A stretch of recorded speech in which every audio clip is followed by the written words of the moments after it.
भगवती को प्रणाम करते हुए, परम पूज्य गुरुदेव को प्रणाम करते हुए, मैं आचार्य नरेंद्र कुमार दीक्षित आज आप लोगों के समक्ष जो यूक्रेन और रूस के मध्य युद्ध हो रहा है उसको मेदिनी ज्योतिष के सिद्धांतों के अनुसार इसकी व्याख्या करूंगा। मित्रों, युद्ध हमेशा विनाशकारी, भयावह और हानि लाने वाला होता है। युद्ध के कारण अपार जनधन को हानि पहुंचती है। युद्ध हमेशा दुर्भाग्यकारी और विनाश का जनक होता है। युद्ध के सिद्धांतों को मेदिनी ज्योतिष के अनुसार जानने के लिए हमें सबसे पहले मंगल, शनि और राहु को देखना पड़ेगा। देखिए, जो मंगल होता है, मंगल शक्ति का, ऊर्जा का, साहस का कारक होता है। मंगल बल, सामर्थ्य और अग्नि तत्व राशि का होता है। मंगल क्रोधी होता है। मंगल देश का सेनापति और देश की सीमाओं की रक्षा करने वाले जो सेना सैनिक होते हैं उनका प्रतिनिधित्व भी मंगल करता है। मंगल के साथ, मंगल के अलावा जो शनि होता है ठीक इसके विपरीत होता है। वायु तत्व का ग्रह होता है, तमोगुणी होता है। शनि जो होता है वो जिद्दी होता है और ठंडा होता है, जिद्दी होता है, अवरोधक होता है, दुख दरिद्रता को देने वाला, निम्न वर्ण का, निम्न जाति का होता है। जब कभी भी आकाशमंडल में जब कभी भी मंगल और शनि एक साथ, मंगल शनि की युति हो जाए, मंगल शनि एक साथ जुड़ जाएं, तो उस समय विश्व के परिदृश्य में घटनाएं बुरी घटती हैं। चारों तरफ हिंसा का वातावरण रहता है। चारों तरफ युद्ध, सैन्य संघर्ष दिखाई देता है। दो गुट आपस में लड़ते हुए दिखाई देते हैं। हड़ताल अधिक होती है और अन लोगों के मतों में परस्पर विरोध दिखाई देता है। मंगल जब भी शनि के ऊपर, जिस स्थान पर शनि बैठा हो वहां पर गोचर करता हुआ शनि, गोचर करता हुआ मंगल शनि के ऊपर जब गोचर करता है, मंगल का गोचर शनि के ऊपर आता है, उस समय क्या होता है? उस समय विश्व परिदृश्य में कई हिंसात्मक घटनाएं घटित होती हैं। आगजनी, विद्रोह और सैन्य संघर्ष भी दिखाई देता है। अब राहु जब मंगल और शनि के साथ राहु की युति हो जाए तो युद्ध, तो वो सैन्य संघर्ष, वो एक छोटा सा घटनाक्रम बड़ा रूप ले लेता है, क्योंकि राहु व्यापक का कारक होता है, विस्तार का कारक होता है। तो राहु के साथ जब भी मंगल और शनि जुड़ जाते हैं उस समय विश्व परिदृश्य में हलचल होती है। उस समय युद्ध का वातावरण बन जाता है। जब जब भी गोचर में मंगल, शनि और राहु की युति हुई है, केंद्र से हो, त्रिकोण से हो, स्थान परिवर्तन से हो, द्विद्वादश से हो, तब तब युद्ध के हालात बने हुए हैं। दोस्तों, युद्ध हमेशा विनाशकारी होता है। चाहे प्रथम विश्व युद्ध रहा हो, द्वितीय विश्व युद्ध रहा हो, या आप द्वितीय विश्व युद्ध रहा हो, या महाभारत का युद्ध रहा हो, या कलिंग का युद्ध रहा हो, युद्ध हमेशा विनाशकारी होता है। युद्ध में हमेशा जनधन की हानि होती है, लोग भुखमरी के शिकार होते हैं और बहुत सारे लोग असमय काल के गरल में, काल के गाल में समा जाते हैं। असमय मृत्यु, लोगों को मृत्यु अपने बस में कर लेती है। अकाल मृत्यु बहुत होती है। तो जब भी ब्रह्मांड में मंगल शनि के साथ राहु की युति होगी तब तब युद्ध होगा। हमारे मेदिनी ज्योतिष के सिद्धांतों में ऋषियों ने कहा, परम पूज्य गुरुदेव हरदेव शर्मा त्रिवेदी जी ने भी एक जगह उन्होंने बताया था कि अगर शनि वृषभ राशि में रोहिणी नक्षत्र में गोचर करे, शनि का संबंध मंगल राहु से हो जाए तो भी युद्ध की संभावना बन जाती है। शनि का संबंध वृषभ राशि में रोहिणी नक्षत्र में हो और उसके साथ मंगल राहु का संबंध बन जाए तो भी युद्ध होता है। यदि शनि के केंद्र में राहु मंगल बैठ जाएं, राहु मंगल एक साथ बैठ जाएं, शनि से 1, 4, 7, 10 भाव में हो, पंचम नवम त्रिकोण में हो, तो भी युद्ध के हालात बन जाते हैं। गुरु शनि की युति के साथ यदि राहु या केतु का प्रभाव आ जाए तो भी युद्ध के हालात बनते हैं। शनि मंगल के साथ केतु का प्रभाव आ जाए तो भी युद्ध जैसे वातावरण बनते हैं। युद्ध गुरु शनि के साथ राहु केतु आएगा तो भी युद्ध के हालात बनेंगे। हो सकता है महामारी आ जाए, हो सकता है युद्ध हो जाए, लेकिन बहुत से लोग मरने का योग उस समय दिखाई देता है। मित्रों, ये जो समय चल रहा है बड़ा परिवर्तनकारी समय चल रहा है। ग्रह अपनी अपनी स्थिति को बदल रहे हैं। ब्रह्मांड में एक तरह से हलचल चल रही है।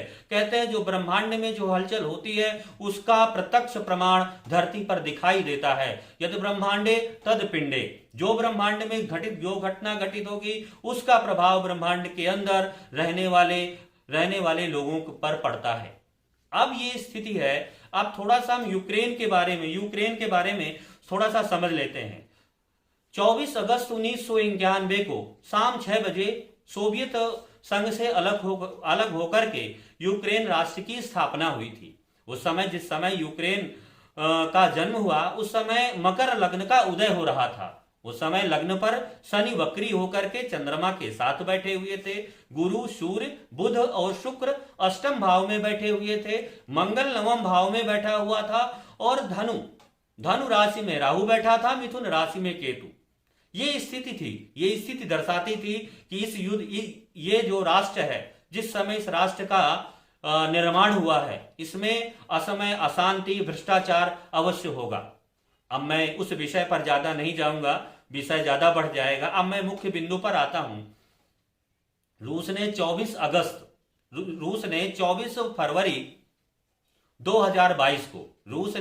फरवरी 2022 को हमला किया यूक्रेन के ऊपर। उस समय ग्रह स्थिति थी, जो आपका गुरु था वो मकर राशि में गोचर कर रहे थे।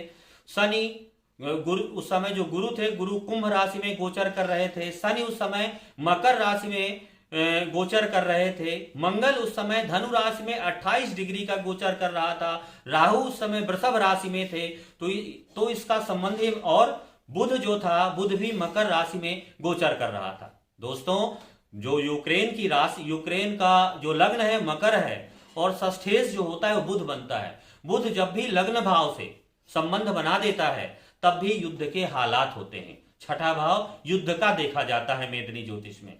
तो जिस समय 24 फरवरी 2022 का समय था, रूस ने हमला किया यूक्रेन के ऊपर। उस समय ग्रह स्थिति में मंगल 28 डिग्री का था और धनु राशि में था, शनि के बिल्कुल नजदीक था। 2-3 दिन में शनि से मिलने वाला था। उसी समय यह आक्रमण होता है।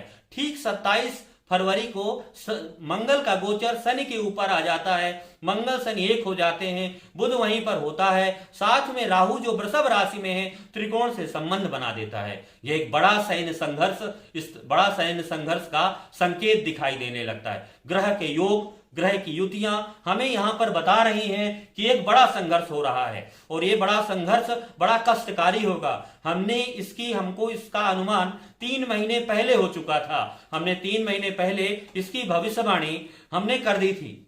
आज उसी की हम व्याख्या कर रहे हैं।